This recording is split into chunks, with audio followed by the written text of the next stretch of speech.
नमस्कार बंधुरा आपनादेर सबाइके सीमा रान्नाघरे स्वागत। आज आमी रान्ना करब माछेर पुर दिए पटलेर दोलमा।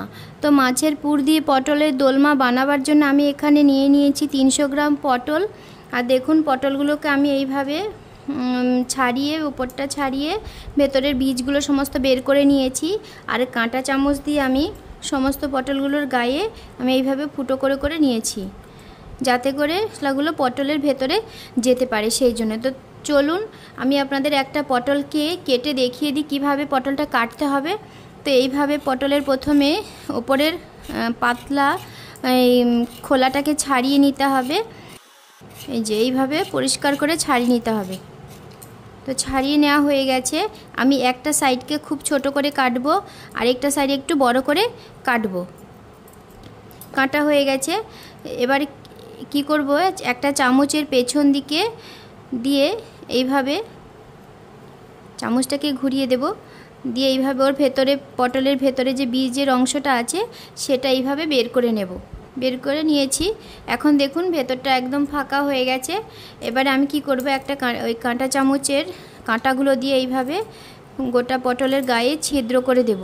এই যে এইভাবে, তাতে করে নুন তেল মশলা যত যা আমি রান্না করব পটলের ভেতরে যাবে, পটলটাও খেতে ভীষণ টেস্টি হবে। আমি যে পটলগুলো কেটে নিয়েছিলাম সেই পটলগুলোকে আমি কি করব, ভেজে নেব প্রথমে কড়াইতে।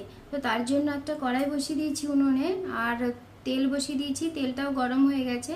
এখন আমি দিয়ে দেব কড়াইতে পটলগুলোকে। কড়াইতে আমি সমস্ত পটলগুলো দিয়ে দিয়েছি। এখন দিয়ে দেব সামান্য একটু হলুদ গুঁড়ো আর দিয়ে দেব সামান্য একটু নুন। হলুদটা দিয়েছি তাতে কালারটা ভালো হবে পটলটা, আর নুনটা দিয়েছি তাতে নুনটা পটলের ভেতরে যাবে। দেখুন পটলটা ভাজা হয়ে গেছে। পটলটা আমি খুব বেশি ভাজবো না, শুধুমাত্র পটলের যে কাঁচা ভাবটা আছে সেটা চলে যাবে অতটুকুই ভাজবো, আর বেশি ভাজবো না। তো এখন আমি পটলগুলোকে তুলে নেব। পটলগুলো সব তুলে দিয়েছি। আমি কড়াই থেকে খানিকটা তেল তুলে দিয়েছি, অল্প সামান্য একটু তেল রেখেছি। এখন এই তেলেই আমি ভেজে নেব মাছগুলোকে। এই যে এখানে আমি রুই মাছের 3টে পেটি মাছ নিয়েছি, 3 পিস। তো মাছগুলোকে আমি খুব হালকা করে ভাজবো, খুব বেশি ভাজবো না, যাতে করে মাছের কাঁটাগুলো আমি আলগা করতে পারি সেরকমভাবেই ভাজবো। তো দেখুন মাছটা আমার ভাজা হয়ে গেছে। বলেছি আমি খুব বেশি ভাজবো না, তাই দেখুন মাছটা জাস্ট নরম হয়েছে, সেই জন্যই দেখুন নরম হয়ে গেছে। আর কাঁটাগুলো খুব সহজে আমি ছাড়িয়ে নিতে পারবো সেই রকম করেই ভেজেছি। তো মাছগুলো এখন আমি তুলে নেব। এই যে দেখুন মাছটা আমি তুলে নিয়েছি। এখন আমি মাছটাকে ঠান্ডা করতে দেব। ফোড়নে আমি আদা কুচিটা দিয়ে দেব। আদা কুচিটা দিয়ে একটু ভেজে নেব নেড়ে চেড়ে। তো দেখুন আদা কুচিটা ভাজা হয়ে গেছে। এখন আমি দিয়ে দেব রসুন কুচি। রসুন কুচিটাকে একটু নেড়ে চেড়ে ভেজে নেব। তারপরে দিয়ে দেব পেঁয়াজ কুচি। পেঁয়াজ কুচিটা দিয়ে একটু নেড়ে চেড়ে ভেজে নেব। দিয়ে দেব কাঁচা লঙ্কা কুচি আর ক্যাপসিকাম কুচি। এবারে আমি এইগুলোকে একটু ভালো করে কষিয়ে নেব। তো দেখুন এইগুলোকে একটু নেড়ে চেড়ে আমি একটু ভাজা ভাজা করে নিয়েছি। এখন আমি এখানে দিয়ে দেবো এই যে এই আলুগুলোকে আমি সেদ্ধ করে নিয়েছি। এই যে দেখুন সেদ্ধ করে নিয়েছি। সেদ্ধ করে আলুগুলোকে আমি এভাবে ভেঙে দিয়ে দেব। তো আলুগুলোকে দিয়ে দিয়েছি। এখন আমি ভালো করে এগুলোকে কষিয়ে নেব। আর তার সাথে দিয়ে দেব এই যেখানে গাজর, একটা গাজরকে আমি গ্রেট করে নিয়েছি, গাজর আর একটুখানি নারকেল। তো আমি নারকেল কুচিটা আর গাজরটা দিয়ে দেব। গাজর আমি পুরোটা দেব না, মনে হচ্ছে বেশি হয়ে যাবে, সেই জন্য আমি পুরো গাজরটা দেব না। তো এটাকে আমি একটু কষিয়ে নিচ্ছি।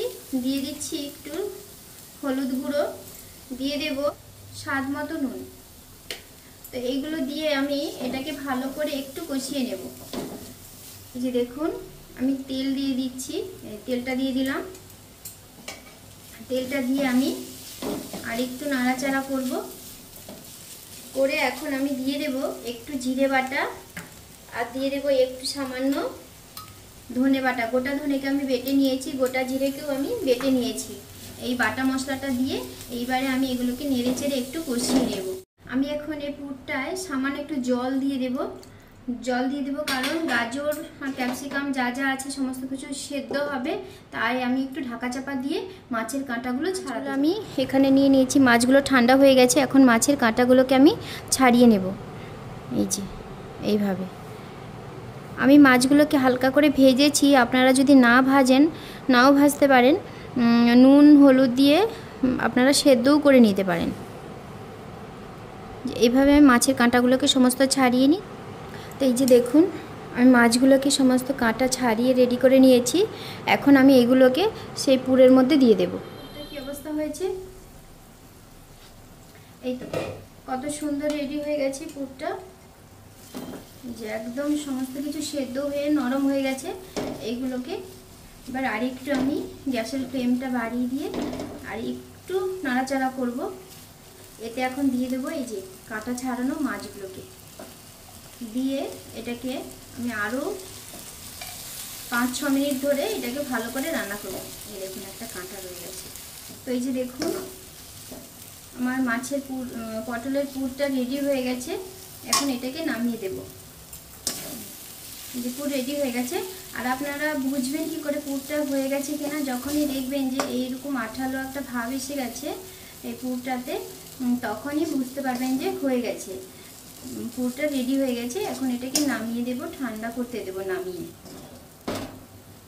তো চলুন মাছের পুরটা ওইদিকে রেডি, ঠান্ডা হতে হতে আমি এদিকে একটা যে পটলের একটা গ্রেভি রেডি করে ফেলি। তার জন্য আমি এখানে কড়াইতে তেল দিয়ে দেব। যেই তেলটা আমি পটল ভেজে তুলে রেখেছিলাম সেই তেলটাই এখানে আমি দিয়ে দিলাম। 3 চামচ পরিমাণ তেল দিয়েছি, আর একটু সামান্য তেল দেব। দিয়ে দিলাম গোটা জিরে, তেজপাতা, শুকনো লঙ্কা আর এলাচ আর দারচিনি। তো ফোড়নটা হয়ে গেছে। এখন আমি দিয়ে দেব এই যে আমি এখানে বেটে রেখেছিলাম গোটা টমেটো, একটা মাঝারি সাইজের পেঁয়াজ আর 2-3টে রসুনের কোয়াকে একসঙ্গে বেটে পেস্ট করে নিয়েছি। সেটাই আমি এই তেলে দিয়ে কষিয়ে নেব একটু। এই যে টমেটোর পেস্টটাকে একটু ভালো করে কষিয়ে নিচ্ছি, যতক্ষণ আর কাঁচা গন্ধটা যাচ্ছে আর ওই যে জল ভাবটা না কাটছে ততক্ষণ আমি একটু কষিয়ে নেব। আর এতে দিয়ে দেবো এখন আমি 1/2 চামচ আদা বাটা। এই যে দেখুন আদা বাটা দিয়ে দিলাম। দিয়ে দেব 1/2 চামচ জিরে বাটা। দিয়ে দেব 1/2 চামচ ধনে বাটা, গোটা ধনেকে আমি বেটে নিয়েছিলাম। তো এই সমস্ত বাটা মশলাগুলোকে আমি একটু ভালো করে কষিয়ে নেব। তো এই যে দেখুন মশলাটা কষানো হয়ে গেছে, মশলাটার গা দিয়ে অনেকটা তেল ছেড়ে গেছে। এখন আমি দিয়ে দেব এই যে হলুদ গুঁড়ো, দিয়ে আরেকটু দিতে হবে। হলুদ গুঁড়োটা আমি পরিমাণ মতো দিয়েছি। এখন দিয়ে দেব লঙ্কার গুঁড়ো। তো প্রথমে আমি দিয়ে দেব ঝাল লঙ্কার গুঁড়ো, আর দিয়ে দেব 1 চামচ কাশ্মীরি লঙ্কার গুঁড়ো কালারের জন্য। তো এটাকে আমি একটু ভালো করে কষিয়ে নেব। তো দেখুন এই মশলাটাও কষানো হয়ে গেছে। এখন আমি সবার শেষে দিয়ে দেব নুন। নুনটা আমাকে বুঝে দিতে হবে, কারণ আমি পটলের যে পুর বানিয়েছিলাম সেই পুরেও নুন দিয়েছিলাম, আর পটলটা ভাজার সময়ও আমি নুন দিয়েছিলাম, সেই জন্য আমাকে নুনটা বুঝে দিতে হবে। এই যে মশলাটা হয়ে গেছে। এখন আমি দিয়ে দেব জল। তো যে বাটিতে আমি টমেটোর পেস্ট বানিয়েছিলাম, মিক্সির বাটিটা, সেটা ধুয়ে জলটা দিয়ে দিচ্ছি। জলটা দিয়ে দিয়েছি, আর একটু সামান্য জল আমাকে দিতে হবে। আমি জলটা পুরো সম্পূর্ণ মাপ করে দিয়ে দিয়েছি। এখানে 500 গ্রামের থেকেও একটু কম জল আছে। তো আমি এটাকে ঢাকা চাপা দিয়ে দেবো। ঝোলটা ফুটে উঠতে ততক্ষণে আমি পটলের ভেতরে পটলের পুরটা ভরে। তো চলুন পটলের পুরগুলো পটলের মধ্যে পুরে ফেলি। আর দেখুন এইরকম একটা ভোতা টাইপের ছুরি নিয়েছি আমি। এই ছুরিটা দিয়ে এইভাবে পটলের ভেতরে আমি এই পুরগুলোকে পুরে দেব। আর পুরোটা ভর্তি করে দেব না, যখন আমি ঝোলে দিয়ে দেব পটলটা, তখন ও পেটের মধ্যে থেকে পটলে বেরিয়ে আসবে। এইভাবে সমস্ত পটলের পুরগুলো আমি পটলের মধ্যে পুরে নেব। তো এই যে দেখুন পটলগুলোর মধ্যে আমি সমস্ত পুরগুলো পুরে নিয়েছি। আর এই যে এতটা পুর বেঁচে গেছে, এটুকু আমি রেখে দেবো ফ্রিজে, অন্য আরেকদিন করে নেব। তা এখন আমি পটলগুলোর মুখগুলো বন্ধ করে দেব। তার জন্য দেখুন একটা বাটিতে আমি ময়দা গুলে নিয়েছি। তো আপনাদের ঘরে যদি ময়দা না থাকে আটাও দিতে পারেন বা বেসনও দিতে পারেন। তো ময়দাটা দিয়েছি আমি, ময়দাতে নুন টুন কিছুই দেইনি, শুধুমাত্র ময়দাটাকে আমি জল দিয়েই গুলে নিয়েছি। তো এইভাবে মুখগুলোকে আমি বন্ধ করে দেব। তো এইভাবে সমস্ত পটলের মুখগুলো আমি বন্ধ করে নেব ময়দা দিয়ে। এই যে দেখুন ময়দা দিয়ে আমি সমস্ত পটলগুলোর মুখগুলো বন্ধ করে দিয়েছি। গ্রেভিটা কেমন হয়েছে এই তো দেখুন কত সুন্দর হয়ে গেছে, গ্রেভিটা ফুটে গেছে আর অনেকটা কমেও গেছে। তো এখন আমি এই গ্রেভিতে দিয়ে দেব এই যে পটলগুলোকে।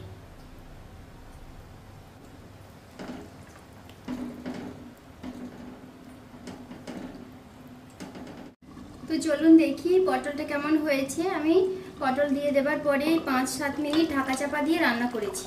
তো তারপরে এখন দেখছি কি অবস্থা হয়েছে। এই তো দেখুন পটলগুলো সুন্দর নরম হয়ে গেছে আর এই দেখুন মুখগুলো ছেড়ে আসেনি, পুরটা ভেতরে রয়েছে সুন্দরভাবে। তবে হ্যাঁ 2-1টা ছেড়ে গেছে, এই দেখুন ছেড়ে গেছে। যেগুলো একটু বেশি পুরটা দেয়া হয়েছে সেগুলো ছেড়ে গেছে, বাকিগুলো ঠিকই আছে। তো এখন এটা হয়ে গেছে, নামিয়ে দেব। তো আমার এই মাছের পুর দিয়ে পটলের দোলমার রেসিপিটা যদি আপনাদের ভালো লাগে তাহলে লাইক করবেন, শেয়ার করবেন, সাবস্ক্রাইব করবেন, কমেন্ট করে জানাবেন কেমন হয়েছে আমার এই ভিডিওটা, এই রেসিপিটা। আর যারা আমার চ্যানেলটা নতুন দেখছেন তারা অবশ্যই একটা সাবস্ক্রাইব করে দেবেন, পাশে বেল আইকনটি ক্লিক করে দেবেন।